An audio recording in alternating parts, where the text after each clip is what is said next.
Hello folks, this is Pastor Steve Knutson along with Pastor Craig Brown. We're here in the sanctuary and we want to talk a little bit about when we might return to worship and what that might look like.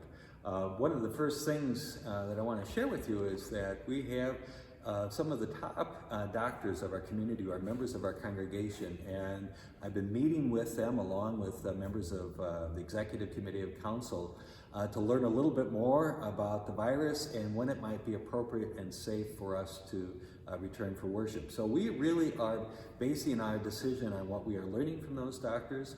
A couple of things that have become quite clear is that the virus is still dangerous, and that it's something that we need to be respectful of for one another, and especially for the community at large. So we want to be respectful of that. What that means is that for the moment, the doctor said, we need to give it at least till the middle of the month to see if there is a flare-up in the virus and kind of a reinfection of our community.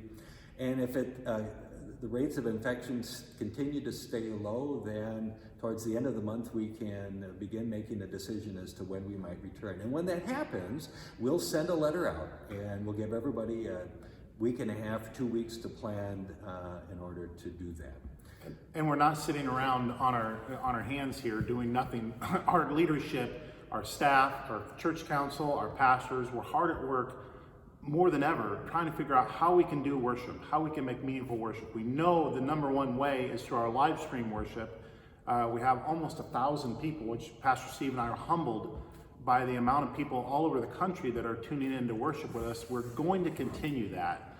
The phased approach that we're looking at over the next few weeks or maybe months, we don't know, is to bring people back into the congregation and as we live stream, so kind of be a combination thing.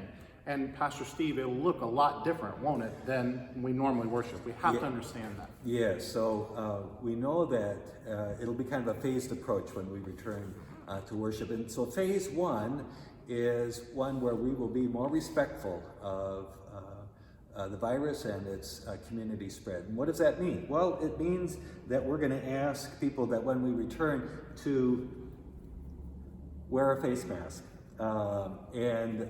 So that you might, for some reason, if you happen to have the virus and you don't even know we limit the spread to other people. Another thing we talk about is that we're probably only going to be able to sit in about every other pew, maybe 3 people in a pew if you're not of the same family. We're going to put together kind of a simple reservation system so that you can anticipate signing up for worship, being able to come and have a place for you. It also means, most likely as we begin, that there will be no singing, at least from the congregation standpoint, because to sing is to expel the air. It's almost like coughing on your neighbor. And it's a strange thing that somehow singing might be one of the more dangerous things that we can do, but we're going to be respectful of the realities and the world that we live in. So we're probably going to have to hold off on singing. We'll provide some way in terms of musical reflections from some song leaders from the front or projected on the screen. But those will be some of the things that we do. So when we gather, we'll worship. But we'll also be engaged in that online worship as well, so that we want to maintain that primary connection with people who are at home and joining us for worship. A couple of the other things we realize is that we won't be able to have coffee or donut holes, at least for now. And we will not be able to provide communion on a Sunday morning. We are looking at ways in which maybe we might be able to offer some form of communion during the week in smaller groups. So we're still exploring that. I have to say that we are working hard, but there's no playbook. And one of especially there's no playbook if you're going to take people's health seriously. And we're going to take the well-being of our community of faith and the community at large seriously. And we are hearing some reports of some churches, mostly smaller, that are trying to open, and we're not in that category. We're in a different category as a large church. And when we're talking about putting up to, maybe 100 people in this room, we have to think about, is that the safest thing to do? And when we do reopen, and we both hope, and it's very soon, that the number one priority is your health and safety. That is always in the forefront. Pastor Steve, like he said, meeting with the leading doctors. It's your safety. Our staff's safety, our congregation members' safety, our elderly's safety. That's what we have to think and balance in all this stuff, and that's our number one priority. And we want to close with a couple of positive things that have happened. Pastor Steve is on our building team, and we have some exciting news about our organ that's coming. Yes, so we've gotten word from the organ builder. They have been able to return to work. They were closed down because of the virus, but now they have resumed work.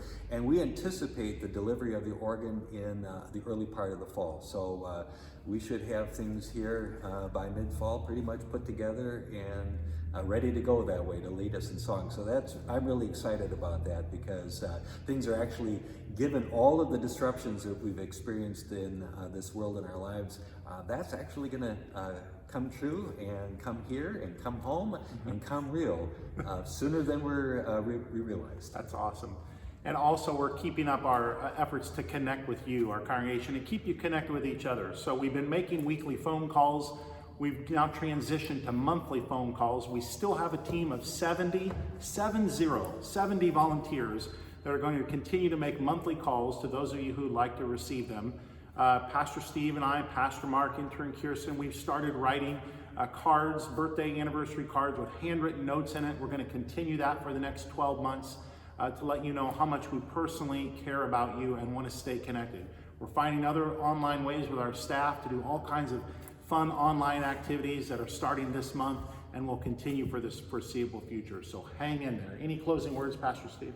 You know, we just simply want to say God's peace and blessing with you, and that together as the body of Christ, whether as we are at home or as we begin to gather again here at church at some future date, God continues to be at work in and through this congregation, providing mission and ministry to the needs at our doorstep, and providing the gospel of God's grace and peace to you at home and to the community at large.